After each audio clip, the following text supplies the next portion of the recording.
going over up reffing. Up reffing is when you're reffing up. I know, it's a shocker.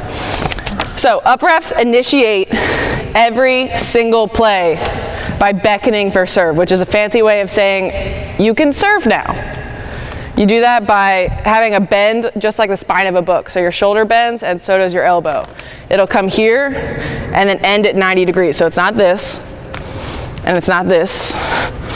It's here, 90 degrees like a book. Elbow and shoulder. Do it with me. Shoulder, elbow. Yeah. And the other way. And shoulder, elbow. And you want to look at them because I've got this sideline and the two end lines. Because I'm elevated, I can see it really well. But when you beckon for serve, you don't want to be doing this. And you don't want to just look at their eyes because they have beautiful eyes. You want to be looking at their feet. We'll talk about foot faults, or we already have talked about foot faults. So we're looking for foot faults because they can't really see it. We're elevated, like I said, so we can see it. So when you beckon for serve, you need to be looking at their feet, not into their eyes. The other thing that the up ref has primo responsibility of is counting the number of hits per side. So I've beckoned for serve. They got the ball over the net, which won't happen very often. Now I've got 1 hit, I've got 2 hits, and 3 hits over, we're good. So I have 1, 2, 3, 4, nope, that's 4, I call it. Then I do the side. That's how you guys do it. So I need to be counting the number of hits. I've got 1 hit, 1 hit, 1 hit, 1 hit, 2 hits, 1 hits, 2 hits, 3 hits, 1 hits, 2 hits, 3 hits, 4 hits, 4 this way. It will not go that fast, I promise you. It's going to be like 1 over, and it's out. And 1 into the net, and 1 over, and it's out again. So it won't go that fast, but you need to be counting the number of hits every single time, because if somebody accidentally sneaks in a 4th hit, everybody's going to lose their mind because you didn't see it or you weren't paying attention, because it only happens 1 every 8,000 plays. That's an overestimate. It's like every 4. So I blow my whistle every time a fault happens. So it's every time the ball hits the ground or immediately when somebody does something illegal, which could be touching the ball twice in a row, touching a ball on the 4th contact, a lift, anything like that, a foot fault. Anytime the ball touches the ground anywhere, I blow my whistle, whether it's in the court or whether it's out of the court or a part of the wall. So we've got somebody who can really hit the crap out of the ball over here. They hit it, and it hits right here on the 2-foot line. As soon as the ball hits the ground, I blow my whistle. So it's not ball hits the ground, then I blow my whistle. It's immediate. Like I said, any fault we blow our whistle, which could be a double contact, which is when I go up and try to play the ball over my head, and it looks something like that. Something just like super gnarly. Immediately blow your whistle. Or anytime somebody takes the ball and decides that they want to catch it and then throw it, which is a lift. Then I immediately blow my whistle. But those have to be immediate. It can't be like people are making faces on the other side of the court and they're calling lift and you're like, ooh, it might have been. And then you decide to call it. It has to be immediate. If you don't catch it immediately, let it ride. This is my antenna also. That one, I really can't tell if the ball goes in front of or behind, because any ball that goes behind the antennas or outside of the antennas is out. But this one, it's right in front of my face, so I can see it clearly. I also need to be turning to see a contact that happens on either side of me. That way I know if the ball is coming outside of the antenna or inside of the antenna. So anytime the player playing the ball is out here, I need to be moving to look at them, or this way. And the ball doesn't have to come from over here to be out. I could send the ball this way from the middle of the court. I just need to be watching and make sure the ball is not passing on this side of the antenna, and any ball that passes directly over the antenna is also out.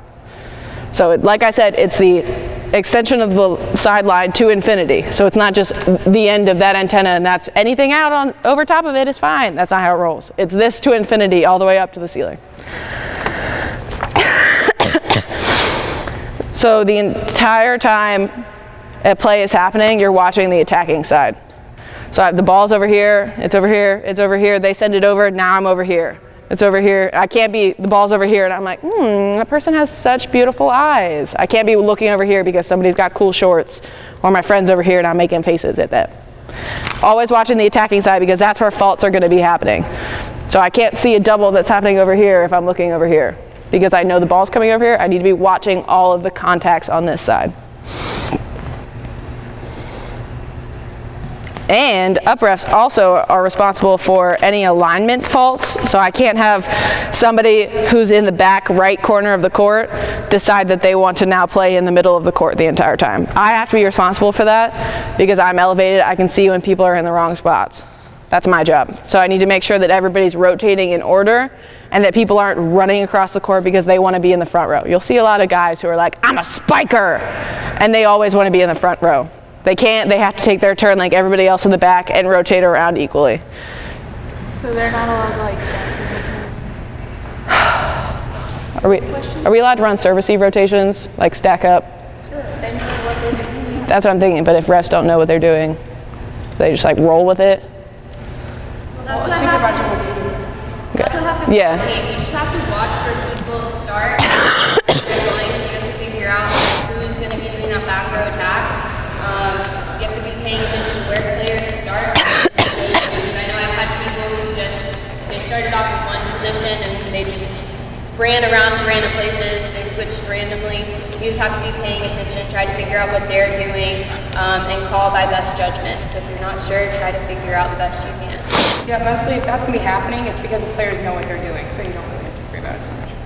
What you have to be worrying about is somebody who is in the back row playing a ball above the net. So I can't have somebody that's supposed to be in the back right-hand corner decide to run up and hit the ball in front of the line. That's considered a back row attack. We know about that, correct? Yeah. So that also counts for who plays volleyball or who knows about volleyball.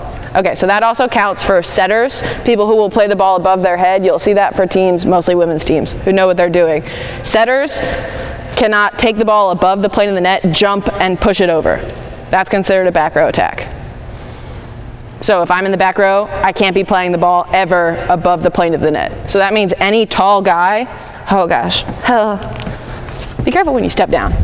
That means that any tall guy doing this, not being in the net, but doing that and playing it over the net is doing a back row attack. If I'm in the back row, I cannot be higher than this if I'm attacking.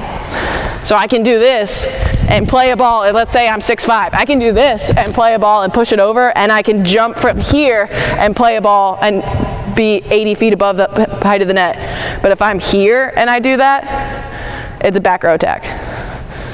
So you have to watch for people who are doing this, coming here to like play the ball above their head, and then they do one of these. And not touch the net, but I'm bad, so I can't.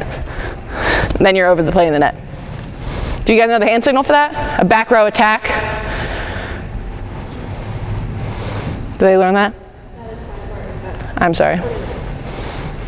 Stay tuned!